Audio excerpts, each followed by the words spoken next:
प्रधानमन्त्री श्री नरेन्द्र मोदी महोदयः लक्षकण्ठगीता पठन सन्दर्भे आगताः। नरेन्द्र मोदी महोदयः अर्जुन इव, अर्जुनः इन्द्रावतारः। श्रीमध्वाचार्याः वदन्ति अर्जुने नरावेशः वर्तते। अतः नरेन्द्र शब्दस्य अर्थः साक्षात् अर्जुनः।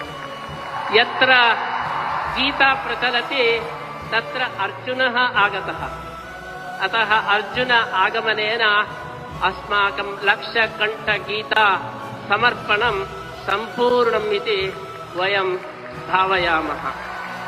नरेन्द्र मोदी महोदयः 14 वर्षानन्तरम् अत्र आगताः।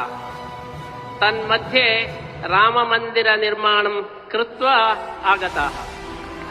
यथा श्रीरामः 14 वर्षानन्तरम् अयोध्यां प्रति आगतवान्, तद्वत् 14 वर्षानन्तरम् अस्माकं नरेन्द्र महोदयः अत्र श्रीरामराज्यस्थापनार्थम् आगताः।